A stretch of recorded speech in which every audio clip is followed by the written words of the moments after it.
فأعوذ بالله من الشيطان الرجيم بسم الله الرحمن الرحيم ولا تقولوا لمن ألقى إليكم السلام لست مؤمنا صدق الله العظيم وصدق رسوله النبي الأمين الحنين العطوف الكريم۔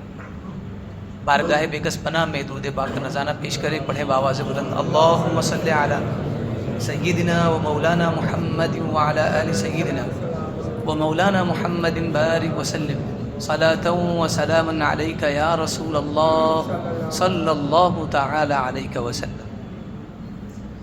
آج کے اس درس کا موضوع ہے کہ دل کا حال صرف ہمارا رب اللہ تبارک و تعالی ہی جانتا ہے، اس کے علاوہ ہمارے دل کا حال کوئی نہیں جانتا۔ اللہ تبارک و تعالی ارشاد فرماتا ہے وَلَا تَقُولُوا لِمَنْ أَلْقَى إِلَيْكُمُ السَّلَامَ لَسْتَ مُؤْمِنًا، اور جو تمہیں سلام کہے تو تم اس کے بارے میں یہ نہ کہو کہ یہ ایمان والا نہیں ہے۔ اگر وہ سلام کرے تو مان لو کہ یہ ایمان والا ہے۔ اس آیت کریمہ کا پس منظر اس طرح سے ہے کہ اللہ کے رسول صلی اللہ علیہ وآلہ وصحبہ وسلم نے ایک صحابی رسول حضرت اسامہ بن زید رضی اللہ تعالی عنہ کو ایک مہم پر بھیجا اور آپ نے لشکر کشی کی۔ جب آپ وہاں گئے تو وہاں پہ جو لوگ رہتے تھے پوری قوم اور قبیلہ وہ کافر تھا، بے ایمان تھا۔ جب آپ لوگ وہاں گئے تو آپ لوگوں کو یہی حکم تھا کہ انہیں شکست دینا ہے، ان سے جنگ کرنی ہے۔ آپ لوگ وہاں گئے اور ان سے جنگ کی، اور جنگ کرنے کے دوران آپ نے ان لوگوں کو پسپا کر دیا، لیکن انہی میں ایک شخص ایسا تھا جو ایمان والا تھا، اور وہ وہاں کا چرواہا تھا۔ دیکھ رہے پوری آبادی جو ہے غیر مسلم بھی ہے، لیکن ایک ایمان والا ہے۔ تو اللہ تبارک و تعالیٰ جس کے دل میں ایمان ڈال دے، ماحول سے کچھ نہیں ہوتا ہے۔ اگر اللہ تبارک و تعالیٰ نے ڈال دیا تو لاکھ ماحول خراب ہو، بندہ مسجد میں ضرور آئے گا، چاہے کہیں بھی رہتے۔ بہرحال وہ شخص اپنی ساری بکریوں کو لے کر اس وقت پہاڑ پر چڑھا جب اس نے دیکھا کہ یہ لشکر بہت تیزی سے ہماری جانب آ رہا ہے، اور اس شخص کو ایسا لگا کہ یہ لشکر ہو سکتا ہے کہ کفار کا ہو، یہ لوٹ مار کرتے پھرتے ہیں یہاں وہاں۔ تو اسی بنیاد پر وہ پہاڑ پر جا کر چڑھ گئے۔ جب وہ پہاڑ پر چڑھ گئے اور جب لشکر اسلام وہاں آیا، فتح و کامرانی سے ہمکنار ہوا، تو اس کے بعد اس شخص نے جب دیکھا اور بھانپا کہ یہ تو سب مسلمان ہیں اور اس یہاں پر لوگوں سے جنگ کرنے آئے تھے، تو فوراً وہ اپنی بکریوں کو لے کر پہاڑ سے نیچے اترا اور نعرہ تکبیر کی صدائیں لگانے لگا۔ اور جب نیچے اترا ہے تو ظاہر سی بات ہے نعرہ تکبیر کی صدائیں صحابہ کی جانب سے آئی، تو وہی سن کر وہ نیچے اترے۔ ان کو لگا کہ ہاں یہ بھی ایمان والے ہیں۔ نیچے اترتے ہی اس نے کلمہ پڑھنا شروع کر دیا، لا الہ الا اللہ محمد الرسول اللہ صلی اللہ علیہ وسلم۔ حضرت اسامہ بن زید رضی اللہ تعالیٰ عنہ فرماتے ہیں کہ میرے ساتھ ایک صحابی تھے، انصاری صحابی، وہ اس کو قتل کرنے کے لیے آگے بڑھے، لیکن جب اس نے کلمہ پڑھا تو وہ رک گئے، لیکن میں آگے بڑھا اور میں نے بھالا اس کے آر پار کر دیا۔ اس کے بعد یہ خبر جب رسول اللہ صلی اللہ علیہ وسلم پہنچی تو اللہ کے رسول صلی اللہ علیہ وسلم نے مجھے فوراً بلایا اور کہا کہ اسامہ تم نے کیا کیا؟ تو آپ نے کہا کہ حضور اس نے میرے بھالے کے ڈر سے کلمہ پڑھ لیا تھا۔ تو اللہ کے رسول صلی اللہ علیہ وسلم نے فرمایا کہ کلمہ پڑھنے والے کا دل تم جانتے تھے کہ اس کے دل میں کیا چل رہا ہے؟ اس نے کلمہ پڑھا تھا، اب تم اس کے دل میں بھی جاننے لگے کہ وہ کیا کر رہا ہے۔ اس وقت یہ کافی تھا کہ اس نے کلمہ پڑھ لیا ہے، ہم اسے آزاد کر دیں۔ تو کیا تم نے اس کا دل دیکھا تھا؟ 3 مرتبہ حضور صلی اللہ علیہ وسلم نے یہ دہرایا کہ اسامہ تم نے کیا کر دیا، اسامہ تم نے کیا کر دیا۔ تو اس پورے واقعے سے ہمیں بہت سارے دروس ملتے ہیں۔ سب سے پہلا درس جو ہے وہ یہ ہے کہ جس شخص کے بارے میں آپ کو اچھا یا برا معلوم نہ ہو، تو جس طرح آپ اس کی تعریف نہیں کر سکتے، اسی طرح آپ اس کی برائی بھی نہیں کرتے۔ جب ہمیں کسی شخص کے بارے میں معلوم نہیں ہوتا ہے اور لوگ اس کی تعریف کرتے ہیں تو ہم ان کی تعریف میں شریک نہیں ہوتے، لیکن ہماری طبیعت کی خباثت یہ ہے کہ جب کسی کو دیکھتے ہیں کہ وہ کسی کی برائی کر رہا ہے تو یہ جاننے کی کوشش نہیں کرتے کہ آخر برائی کیوں کر رہے ہیں، کیا ایویڈنس ہے جس کی بنیاد پر ہم اسے برا کہہ سکتے ہیں، بلکہ اس کے ساتھ ہم بھی لگ جاتے ہیں۔ اب بتائیے یہ کس طرف جا رہا ہے ہمارا ذہن، یعنی ہمیں یہ چیز کون سکھاتا ہے؟ انسان کا جو دماغ ہے، جو ذہن اور دل ہے، اس کا میلان شر کی طرف بہت زیادہ ہوتا ہے. اسی لیے کہا کہ کسی کو بھی دیکھ کر اس کے ظاہر پر فیصلہ نہیں کرنا چاہیے. بہت سارے لوگ ایک ہی راستے پہ چل رہے ہوتے ہیں، کسی بھی فیلڈ کے ہو، ایک ہی راستے پہ چل رہے ہوتے ہیں، اور ہمیں ایسا لگتا ہے کہ جو لوگ اس راستے پہ چلتے ہیں وہ سب کے سب برے ہیں، یا جو لوگ اس راستے پہ چل رہے ہیں وہ سب کے سب اچھے ہیں. یہ دونوں پوائنٹ ضروری ہے. بعض اوقات اچھوں کے راستے پہ بھی برے چل جانے لگتے ہیں، اور اسی طرح بروں کے راستے پہ اچھے لوگ چلتے ہیں تو ہم سمجھتے ہیں کہ یہ بھی برے ہیں. تو ضروری نہیں ہے کہ جو لوگ جس راستے پہ چل رہے ہیں وہ سب کے سب برے ہوں، کیونکہ وہ لوگ تو ایک ہی راستے پہ چل رہے ہیں، دونوں کے راستے میں کوئی فرق نہیں ہے. لیکن ان لوگوں کے دلوں میں جو نیتیں ہیں، ان نیتوں کے درمیان زمین آسمان کے برابر فرق ہے. پتہ نہیں کون کیا نیت لے کر چل رہا ہے اور کون کیا نیت لے کے چل رہا ہے. یہ سب سے اہم چیز ہے. سیدنا یوسف علیہ السلام رضی اللہ تعالیٰ عنہ علیہ السلام کا بہت عجیب واقعہ. جب آپ کو زلیخا نے اپنے پاس بلایا تاکہ وہ اپنی نفسانی خواہشات کو پورا کر سکے، جب آپ کو وہاں بلایا گیا اور جب اس نے اپنا ارادہ ظاہر کیا کہ میں کیا چاہتی ہوں، تب حضرت یوسف علیہ السلام اور زلیخا یہ دونوں کی دونوں دروازے کی طرف بڑھے. قرآن مجید نے فرمایا وَاسْتَبَقَ الْبَابَ، یہ دونوں دروازے کی طرف دوڑے. وَقَدَّتْ قَمِيصَهُ مِنْ دُبُرٍ، اور زلیخا نے یوسف علیہ السلام کے پچھلے دامن کو پھاڑ دیا. یہ واقعہ میرے خیال سے سب کو پتہ ہی ہوگا. زلیخا نے حضرت یوسف علیہ السلام کو بلایا برے ارادے سے. ایک مرد اور عورت کس لیے جمع ہوتے ہیں؟ اس ارادے سے بلایا. لیکن جب حضرت یوسف علیہ السلام اللہ کی رحمت سے یہ جاننے میں کامیاب ہو گئے تو آپ نے اس سے پیچھا چھڑانے کے لیے دروازے کی طرف دوڑ لگائی، جبکہ معاملہ یہ تھا کہ ان کو اندر بلانے کے بعد دروازے بند کر دیے گئے تھے کہ یوسف بھاگ نہ سکے. لیکن یوسف علیہ السلام دروازے کی طرف بھاگے اور زلیخا بھی ان کی طرف بھاگے. یا مفسرین کہتے ہیں کہ دونوں دروازے کی طرف بھاگنے والے ہیں.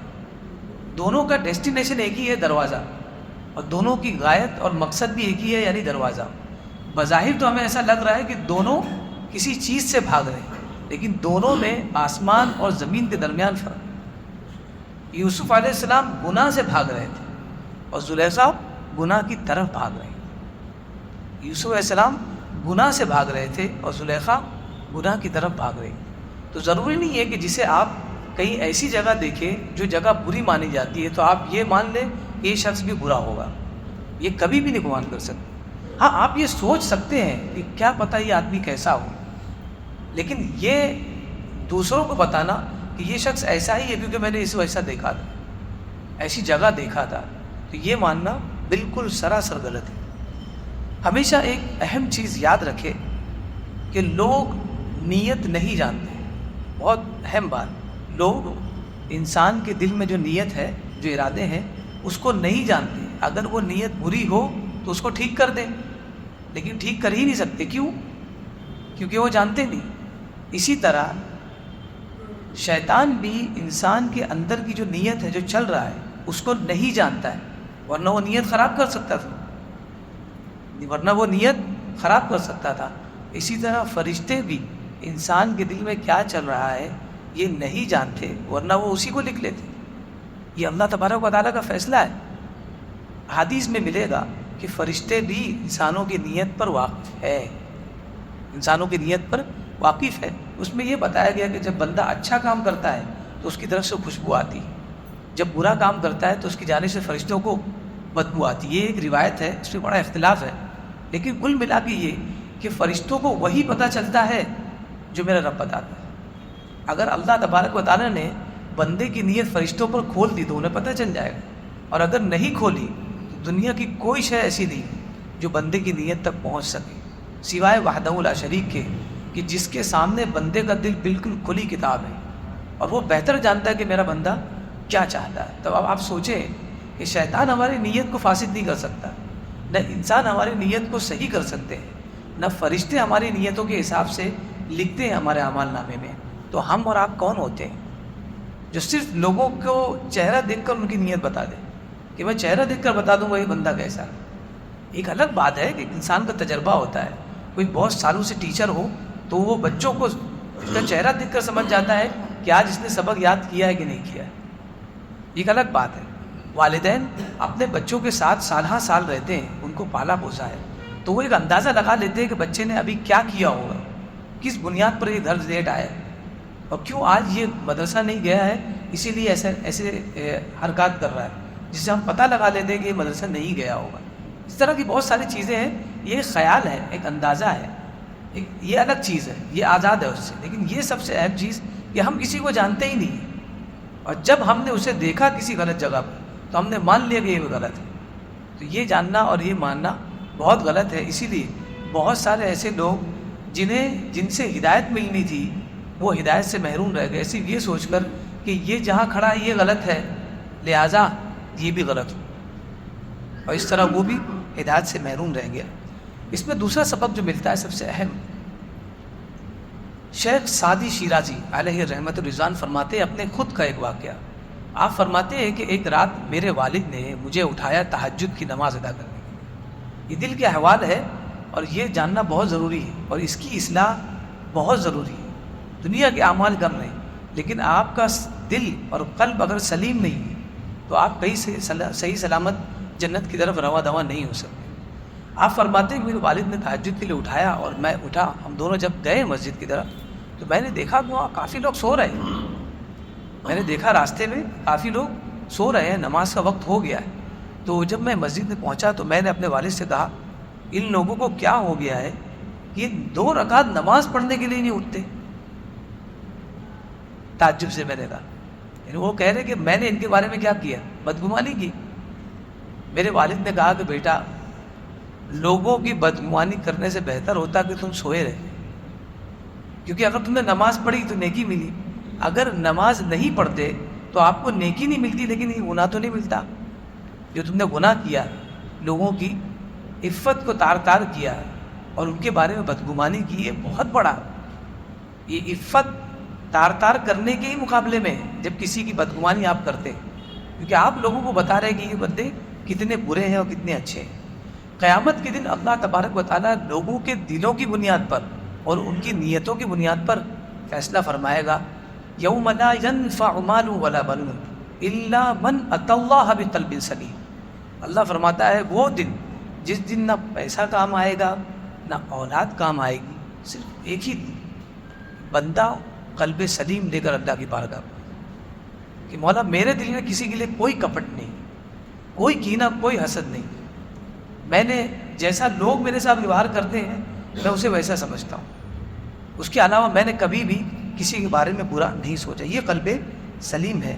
دوسری بات، وہ لوگ جو دوسروں کے بارے میں بدگمانی کرتے ہیں انہیں یہ سوچنا چاہیے کہ وہ خود ان کے اور ان کے گناہ کے درمیان صرف ایک ہی چیز حائل ہے۔ جو لوگ نیک ہوتے ہیں ان کے بقول، ان کے ماننے کے اعتبار سے کہ وہ نیک ہیں، اور پھر دوسروں کو برا کہتے ہیں، تو ان کے بارے میں کہا گیا کہ انہیں ذرا سوچنا چاہیے کہ ان کے اور گناہ کے درمیان صرف ایک چیز حائل ہے اور وہ اللہ کی رحمت ہے۔ اگر اللہ تبارک و تعالیٰ اپنی رحمت کو اس سے اٹھا لے تو وہ کام کر جائے گا جو ان لوگوں کے بارے میں کہتا ہے، بلکہ اس سے بھی زیادہ تجاوز کر جائے گا حد سے۔ لیکن یہ صرف اللہ کی رحمت ہے جس نے اس کے اور گناہ کے درمیان فاصلہ کر دیا۔ اور انسان یہ تو سوچے کہ کیا وجہ ہے، میں گنہگار نہیں ہوں، کون ایسا ہے جو آج اس دور میں گنہگار نہیں؟ ہر انسان گنہگار ہے۔ میں تو جو قصے سنا رہا ہوں، کہانیاں سنا رہا ہوں، یہ سب صحابہ کے دور کی، انہوں نے اولیٰ کیے، جب اس دور میں گنہگار بھی موجود تھے تو اس دور کی کیا بات کریں گے؟ تو گنہگار جب گنہگار ہے اسے اپنی آنکھوں سے دیکھنا چاہیے کہ میرے پاس بھی گناہ ہے، ایسا نہیں کہ میں بالکل دھلا ہوا ہوں۔ معصوم صرف انبیاء کی ذات ہے، فرشتوں کی ذات ہے، لیکن اسے جب یہ پتہ ہے کہ میرے اندر گناہ ہے تو اسے ذرا یہ بھی غور کرنا چاہیے کہ یہ کرم نہیں ہے تو کیا ہے کہ میرا بھائی میرے بارے میں نہیں جانتا کہ میں کتنا گنہگار ہوں، میرے ماں باپ نہیں جانتے کہ میں کتنا گنہگار ہوں۔ یہ آخر میرے گناہوں پہ پردہ کس کا ہے؟ یہ رب ستار کا ہے۔ ہمارا رب ستار ہے جو گناہوں پہ پردہ ڈالتا ہے، اور اسی کی ستر پوشی کی بنیاد پر ہم جی رہے ہیں۔ ورنہ اگر وہ پردہ اٹھا دے تو کیا امام اور کیا مقتدی، کیا بڑا کیا چھوٹا، کیا بچے کیا والدین، سب کے سب ایک دوسرے کے سامنے ذلیل ہو جائیں گے۔ یہ رب تبارک و تعالیٰ کا کرم ہے کہ اس نے ہمارے گناہوں پر پردہ ڈالا ہے۔ تو جس طرح اس نے تم پر کرم کیا ہے اور پردہ ڈالا ہے، ارے خدا کی سنت پر عمل کرتے ہوئے دوسروں کے گناہوں پر پردہ ڈال، دوسروں کے عیوب پر پردہ ڈال. یہ اللہ کی سنت ہے کہ اللہ ستار ہے تو بندہ دوسروں کی سرپوشی کرے. اللہ تبارک و تعالیٰ اپنے محبوب کی زبانی فرماتا ہے کہ جس نے دنیا میں کسی مسلمان کی ستر پوشی گناہوں کو چھپایا، اللہ تبارک و تعالیٰ قیامت کے دن اس سے گناہ چھپائے. اس دن چھپانا بہت آسان ہے میرے بھائی، لیکن قیامت کا جب دن آئے گا تو اس دن ایک ایک نیکی کے لیے آدمی تڑپے گا. اور اس دن جب اسے یہ کہا جائے کہ ایک نیکی جس کی بنیاد پر تم اٹکے پڑے ہو، نہ جنت نہ جہنم، وہ ایک نیکی اللہ تبارک و تعالیٰ آپ کو دے رہا ہے اس بنیاد پر، کیونکہ تم نے قیامت کے دن قیامت سے پہلے میرے بندے کسی ایک بندے کی تم نے نیکی کو بتایا تھا اور برائی کو چھپا دیا، اس کی بنیاد پر نظر رہے گا. یعنی قیامت کے دن کتنا کڑک منظر ہوگا، کتنا کٹھن لمحہ ہوگا، لیکن اس وقت اگر اللہ تبارک و تعالیٰ ہمیں یہ عطا کر دے کہ ہم نے دنیا میں ایک نیکی کی اور یہ نیکی کرنے میں کتنی محنت لگ رہی ہے، ہم کو پتہ چلا کہ فلاں ایسا ہے لیکن ہم نے لوگوں کو نہیں بتایا، صرف یہ سوچ کر وہ اللہ کا بندہ ہے اور میں بھی ایسے گناہوں سے میں مبتلا ہوں، لیکن اللہ نے جس طرح میری صدر پوشی کی ہے میں اس کی کروں گا. اگر مجھے لگتا ہے میں اس کا بھلا چاہتا ہوں، میں ڈائریکٹلی اس سے بات کروں اور اس کو جا کر بتاؤں گا بھائی تم ایسا مت کرو. اگرچہ لوگ تمہاری رعایت کر رہے ہیں اللہ کے ڈر سے، لیکن تم وہ تو صحیح اللہ کے گنہگار، تم اللہ کی رعایت کیوں نہیں کرتے؟ تم اللہ کے بارے میں کیوں نہیں سوچتے کہ میرا رب کیا سوچے گا، میرا رب میرے بارے میں کیا خیال کرے گا کہ میرا بندہ جس کی میں پردہ پوشی کرتا ہوں وہ ایسا گناہ کر رہا ہے. تو تم اللہ تبارک و تعالیٰ کی لاج رکھو بندے ہونے کے ناطے. یہ سب سے اہم درس تھا. اور اس کے بعد تیسرا درس یہ ہے، سیدنا سفیان ثوری رضی اللہ تعالیٰ، دوسروں کے بارے میں بدگمانی اس قدر خطرناک مرض ہے کہ دیکھیے حضرت سفیان ثوری بہت بڑے عابد و زاہد گزرے، بہت بڑے عابد و زاہد، ہمیشہ ان کو لوگوں نے نماز میں پایا، رکوع سجود میں پایا. سفیان ثوری کہتے ہیں کہ میں تقریباً 5 مہینوں تک قیام اللیل سے محروم رہا. 5 مہینوں تک قیام اللیل یعنی رات کی جو عبادت ہوتی ہے، جب سب سو جاتے ہیں، جب بندہ سحر میں اٹھتا ہے اور اللہ کی عبادت کرتا ہے اور لوگوں کی آنکھوں سے وہ اجل ہوتا ہے، صرف اللہ کے لیے عبادت کہ میرا رب مجھے دیکھے. فرمایا کہ 5 مہینے تک میں قیام اللیل نہیں کر پایا، محروم رہا. اور فرماتے ہیں اس کی صرف اور صرف وجہ ایک گناہ تھی، اور وہ گناہ یہ تھا، آپ کہتے ہیں کہ میں نے ایک گناہ کیا اور وہ گناہ یہ تھا کہ میں نے ایک شخص کو دیکھا جو دعا کر رہا تھا اللہ کی بارے میں اور رو رہا تھا. میں نے جب اسے دیکھا تو میں نے کہا کہ یہ ریاکاری کر رہا ہے، یہ دکھاوا کر رہا ہے. میں نے صرف اتنا کہا. اس کے بعد سے 5 مہینے ہو گئے اللہ تبارک و تعالیٰ نے مجھے توفیق دی کہ میں رات میں اس کی بارگاہ میں حاضر ہو جاؤں. جب دن میں بندہ نیکیاں کرتا ہے تو اللہ تبارک و تعالیٰ بطور انعام اسے رات میں کھڑا کرتا ہے اپنے سامنے کہ آج تجھے موقع ملا ہے میرے پاس آ جائے. لیکن جب بندہ دن میں گناہ کرتا ہے تو اللہ تبارک و تعالیٰ اسے یہ شرف نہیں دیتا کہ وہ اس کے سامنے آ کے کھڑا ہو جائے. یہ بہت بڑے شرف کی بات ہے. رات میں اٹھنا مشکل ضرور ہے، لیکن اگر اللہ تبارک و تعالیٰ کی توفیق مل جائے تو یاد رکھے لوگ حیران ہو جائیں گے آپ کی پنکچولیٹی سے، آپ کی پابندی سے. لیکن یہ اسی وقت مل سکتی ہے جب بندہ اس کے رب کے گناہ سے بچے. جب اس کا گنہگار ہوگا تو اسے سامنے رکھ کر کیا کرے؟ جب محبت فرماتا ہے تو اسے اپنے قریب کرتا ہے، اور محبت کے لیے انسان کو نیکیاں کرنی چاہیے. جب وہ نیکی کیا نہیں تو کس بنیاد پر اسے اللہ قریب کرے؟ سب سے بری بات اس انسان کے لیے جو نیکوں میں کیڑے نکالتا ہے، ان کی برائیاں کرتا ہے، ان میں عیب ڈھونڈتا ہے. سب سے بری چیز یہ ہوتی ہے کہ وہ نیکوں کے اندر عیب بھی نکالتا ہے، اور جب انسان کسی میں عیب نکالتا ہے تو معیوب شخص کے کبھی قریب نہیں جاتا ہے. معیوب شخص کے کبھی قریب نہیں جاتا. جب آپ نے کسی کو برا کہا تو کیا آپ اس کے ساتھ بیٹھیں گے؟ کبھی نہیں.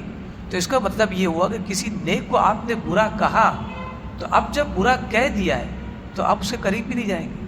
تو ایک تو آپ نے ایک گناہ یہ کیا کہ بغیر جانے اس کو برا کہا، اور دوسرا سب سے بڑا گناہ یہ کیا، اس کا اجر یہ ملا آپ کو بدلا کہ آپ اس کی صحبت سے محروم رہیں گے. کتنے ایسے لوگ ہیں جو نیکوکاروں کو دیکھتے ہیں لیکن ان کی صحبت سے فائدہ اس لیے نہیں اٹھاتے کہ ان کے دل میں اس نیک کے انسان کے لیے کپٹ ہے، کچھ ہے خلیش جس کی بنیاد پر اس کے قریب نہیں جا رہا ہے، یہ مجھے سمجھ میں نہیں آتی، ان کی حرکتیں سمجھ میں نہیں آتی، ان کی یہ چیزیں سمجھ میں نہیں آتی، اور اس کی بنیاد پر وہ دور ہو گئے۔ ارے بھائی بظاہر تو نیک ہے، اس کی نیکیاں لے لو، اس کے دل کا جو معاملہ ہے وہ اللہ کی عدالت میں، وہ اللہ فیصلہ کرے، اسے تم کیا لینا کیا دینا۔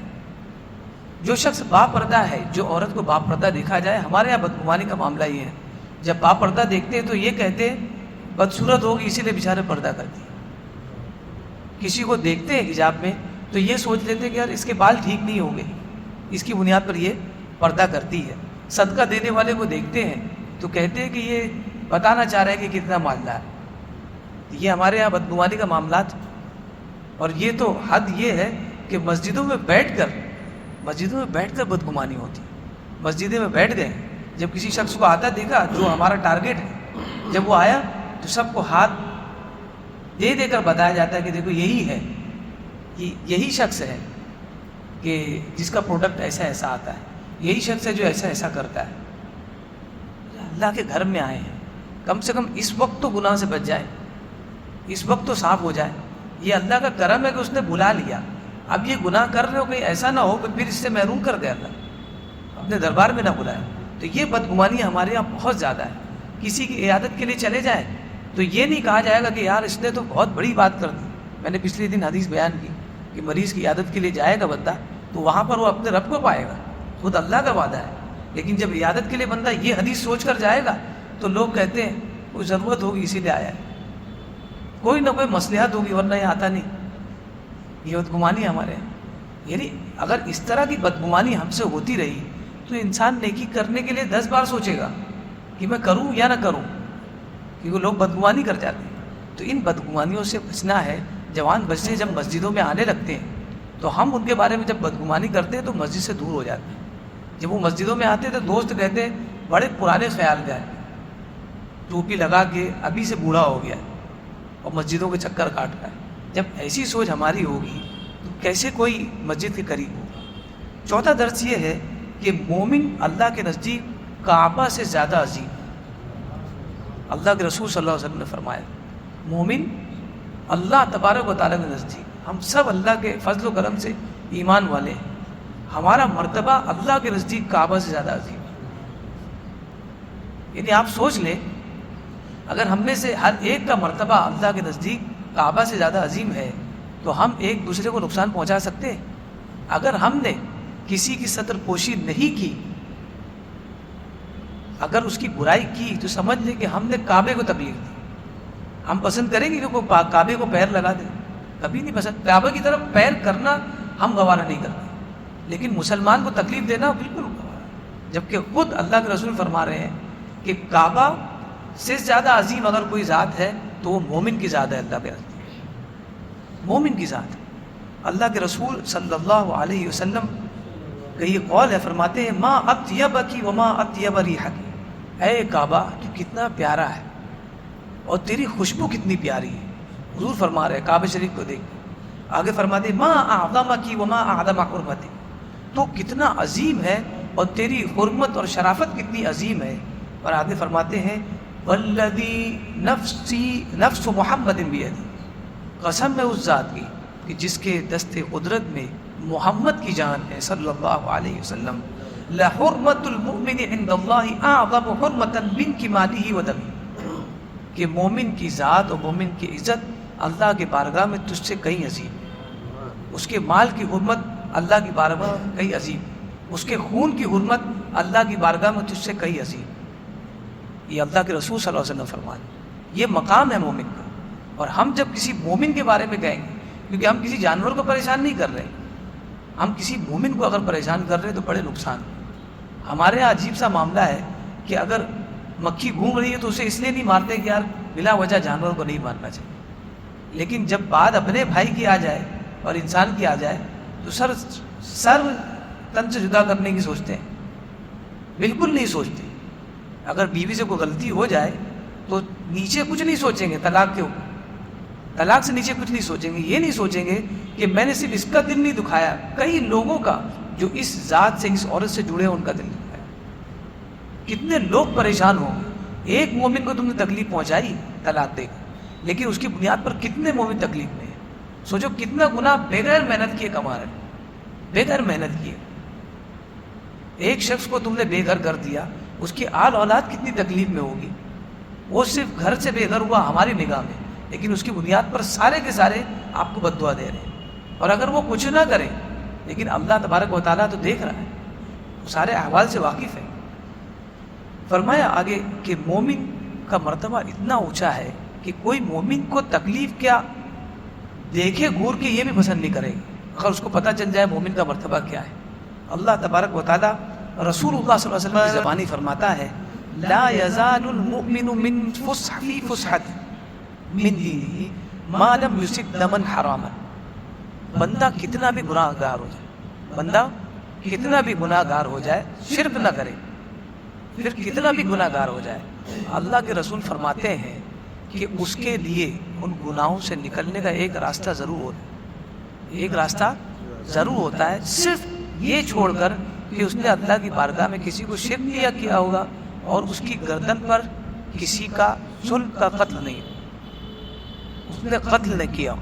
اگر اس نے قتل نہیں کیا ہے کسی، پھر وہ کتنا بھی گناہ گار ہے، اللہ تبارک و تعالیٰ اس کے لیے راستہ بنا دے. لیکن اگر قتل کیا تو اس کے لیے کوئی راستہ نہیں ہے. یہ مذاق ہے. آپ سوچ رہے بھائی میں نے تو کبھی کسی کو قتل نہیں، ہمارے دماغ میں یہی قتل ہے نا کہ چاقو لیا، کسی کی گردن مار دی، کسی کا پیٹ کاٹ دیا. یہ نہیں ہے. اگر آپ زہریلی چیزیں بیچ رہے ہیں جس سے لوگوں کا قتل ہو رہا ہے، لوگ مر رہے ہیں، آپ قاتل ہیں. آپ نے کسی سے ایسی بات کہہ دی کہ جسے وہ برداشت نہیں کر سکا اور مر گیا، آپ قاتل ہیں. آپ صرف چاقو پر الزام مت ڈالیے کہ چاقو ہی سے قتل ہوتا ہے. یہ انسان کی زبان ایسی ہے کہ حضرت علی فرماتے ہیں کہ چاقو سے لگا ہوا زخم، نیزے سے لگا ہوا زخم ایک دن بھر جاتا ہے، لیکن انسان کی زبان سے لگا ہوا زخم زندگی بھر نہیں سرتا. یہ زبان ہے جس سے ہم قتل کر رہے ہیں. زبان سے کوئی قتل کرے تو آدمی سوچے گا یہ کیسے ہو سکتا ہے کہ زبان سے قتل کرے. ہو رہے ہیں قتل. آج اٹیک صرف بیماریوں کی بنیاد پر نہیں ہوتا ہے، ہماری زبان کی بنیاد پر بھی ہو رہا ہے. لوگ مر جا رہے ہیں، برداشت نہیں کر پا رہے. والدین کے نافرمان ہیں بچے، ایسی بات کہہ جا رہے ہیں کہ والدین برداشت نہیں کر پاتے. تو یہ سب کیا ہے؟ ہم قتل کر رہے ہیں. اور انسان اگر کسی اور کو قتل کرے، مومن کو قتل کر، اس میں پھر والدین آ گئے، اپنے قربا اقربا آ گئے، رشتہ دار آ گئے، انہیں قتل کر رہا ہے اپنی زبان سے. اول شیء یقضی بہ اللہ بین الناس یوم القیامہ هو الدماء. اللہ کے رسول فرماتے ہیں قیامت کے دن بہت سارے گناہ لوگ لے کر حاضر ہوں گے، سب کا فیصلہ ہوگا، لیکن سب سے پہلا جس گناہ کو لایا جائے گا اس کا فیصلہ ہوگا وہ بے جا اور ناحق قتل ہو. سب سے پہلے فیصلہ اس کا ہوگا کہ تم نے ناحق قتل کیوں کیا. اور یہ ہمیشہ یاد رکھنا کہ قتل صرف چاقو سے نہیں ہوتا ہے. اب آپ اس کی باریکی یہ سنیں کہ اللہ کے رسول صلی اللہ علیہ وسلم نے فرمایا کہ جو شخص خودکشی کرے گا وہ جہنم میں جائے گا. اور جس طرح اس نے خودکشی کی ہے، اگر اپنے آپ پیٹ میں چاقو مار دیا ہو، گولی مار دی ہو یا زہر کھا لیا ہو تو وہ جہنم میں رہے گا اور ایسے ہی وہ کرتا رہے گا. اس کا عذاب یہ ہے. اگر اس نے اپنے آپ کو قتل کیا ہے چھرے سے تو وہ ایسے ہی قتل کرتا رہے گا اپنے آپ. یہ اس کا بدلہ ہے جو اس نے کیا ہے. تو انسان جب اپنے آپ کو قتل کرے تو اس کے لیے جہنم ہے، اتنا بڑا گناہ ہے. اور اگر انسان کسی اور کو قتل کرے، آپ نے خود کو قتل کیا ہے جس کو تکلیف پہنچائے، لیکن اگر آپ دوسرے کو تکلیف پہنچا رہے ہیں تو کتنا بڑا گناہ ہو. تو خود کو قتل کرنے کو جہنم ہے، اتنا بڑا گناہ ہے، تو دوسرے کو قتل کرنے پر کتنا بڑا گناہ ہو. یہ بہت اہم چیز ہے. اچھا، یہ جو میں نے آیت کریمہ پڑھی اس میں اللہ تبارک و تعالیٰ نے ارشاد فرمایا کہ جب تمہیں کوئی سلام کرے تو یہ مت کہو کہ یہ ایمان والا نہیں ہے، بلکہ یہ سمجھ جاؤ کہ ایمان والا ہے. دوسرے جانتے ہی نہیں کون ہے، بس اتنا ماننا ہے کہ یہ ایمان والا ہے. اس آیت کی تفسیر میں مفسرین نے کہا کہ یہ جو واقعہ حضرت اسامہ بن زید رضی اللہ تعالیٰ عنہ کا میں نے بیان کیا، ایک دوسرا واقعہ بھی بیان کیا گیا جو اسی سے ملتا جلتا ہے اور صحابہ کا. ملحم بن جثامہ، ان کو بھیجا گیا ایک لشکر میں، کہا گیا کہ وہاں پر آپ کو لشکر کشی کرنا ہے. بالکل ایک جیسا واقعہ ہے، تھوڑا سا اس میں بدلاؤ ہے. تو یہ جب وہاں گئے جہاں پر انہیں لشکر کشی کرنی تھی، حملہ کرنا تھا، تو وہاں پر ایک شخص تھا عامر الاشجعی. عامر الاشجعی یہ شخص اور محلم بن جثامہ ان دونوں کے درمیان ایک دشمنی تھی. پرانے زمانے سے کوئی دشمنی ہوگی, آپس میں کچھ نوک جھونک ہوئی تھی. جب یہ وہاں پہنچے ہیں لشکر لے کر, تو جیسے ہی وہاں پہنچے تو عامر الاشجعی سامنے نظر آئے. ظاہر سی بات ہے سب بے ایمان تھے, لیکن جیسے عامر الاشجعی نے ان کو دیکھا محلم بن جثامہ کو, تو فوراً کہا السلام علیکم, السلام علیکم, اور کہا لا الہ الا اللہ محمد رسول. اتنا کہنے کے باوجود بھی ملحم بن جثامہ نے انہیں قتل کر دیا. اور پھر اللہ کے رسول صلی اللہ علیہ وسلم کی بارگاہ میں آئے, کہا حضور سے بہت بڑا گناہ ہو, بہت بڑا گناہ ہو. جب اللہ کے رسول صلی اللہ علیہ وسلم نے بتایا کہ انہوں نے فرمایا تمہاری مغفرت نہیں ہو, اس سے فرمایا تمہاری مغفرت نہیں ہو, اور یہ برداشت نہیں کر پائے ہوئے. 7 دنوں کے بعد ان کا انتقال ہو گیا. تفسیر امام شعراوی میں آپ نے لکھا ہے 7 دنوں بعد ان کا انتقال ہو گیا. اور انتقال کے بعد لوگوں نے انہیں دفن کیا, لوگوں نے انہیں دفن کر دیا. دوسرے دن جب آیا تو دیکھیں کہ زمین نے انہیں پھینک دیا, پر پھینک دیا. دوبارہ لوگوں نے سوچا کہ ہو سکتا ہے کسی دشمن نے کھود کے ان کو باہر پھینک دیا ہو. لوگوں نے دوبارہ ان کو دفنایا. تیسرے دن جب آئے, بچوں کے ذریعے دفنا دیا گیا, نوجوان جو کھڑے تھے. تیسرے دن آئے, دیکھے تو پھر ان کو زمین نے پھینک دیا. اس کے بعد لوگوں نے پہاڑوں کی جو دراڑیں ہوتی اس کے درمیان ان کو ڈال دیا, ان کے درمیان ان کو حوالے کر دیے کہ اب اللہ اس کا مالک ہے. اس کے بعد اللہ کے رسول صلی اللہ علیہ وسلم تک یہ خبر بالکل پہنچی. آپ نے کیا فرمایا حدیث میں, فرمایا ان الارض لتقبل من هو شر من. یہ حادثہ نمرود کے ساتھ ہوا, یہ حادثہ ابو جہل کے ساتھ ہوا, ابو جہل کے ساتھ ہوا, اسے بھی دفنایا گیا. ابو لہب کے ساتھ ہوا نہیں ہوا. تو یہ کیا ان سے برے تھے؟ ایمان والے تو تھے. حضور نے فرمایا کہ زمین لتقبل من هو شر من, جو اس سے بھی برا تھا زمین نے اسے بھی قبول کیا, زمین نے اسے بھی قبول کر لیا. جو ملحم بن جثامہ سے بھی گیا گزرا تھا اسے بھی قبول کیا. ولکن اللہ, لیکن اللہ احب ان یریکم تعظیم حرمت لا الہ الا اللہ, لیکن اللہ تبارک و تعالیٰ نے انہیں دوبارہ زمین سے پھینک کر یہ بتا دیا کہ لا الہ الا اللہ کہنے والے کی حرمت کیا ہوتی. صرف یہ بتانا مقصود تھا کہ جس نے لا الہ الا اللہ کہا تم اسے قتل نہیں کر سکتے, اور جس نے قتل کیا ہے تو اس کے لیے کیا اجر اللہ نے رکھا ہے, کیا بدلہ رکھا ہے. وہ اس لیے بتایا تاکہ لوگ سمجھ سکے کہ لا الہ الا اللہ کی حرمت کیا ہے. اللہ تبارک و تعالیٰ کی بارگاہ میں دعا ہے کہ ہمیں ایمان والوں کی حفاظت کرنے کی توفیق عطا فرمائے. اے رب تعالیٰ ہماری زبانوں سے لوگوں کی حفاظت فرما. مولا کریم ہمیں ایمان میں مکمل فرما, مولا کریم ہمیں ایمان میں مکمل فرما. جو کچھ ہمارے درس میں بیان ہوا مولا کریم اسے اپنی بارگاہ میں قبول فرما, اور ہمیں کہنے سننے سے زیادہ اس پر عمل کی توفیق عطا فرما.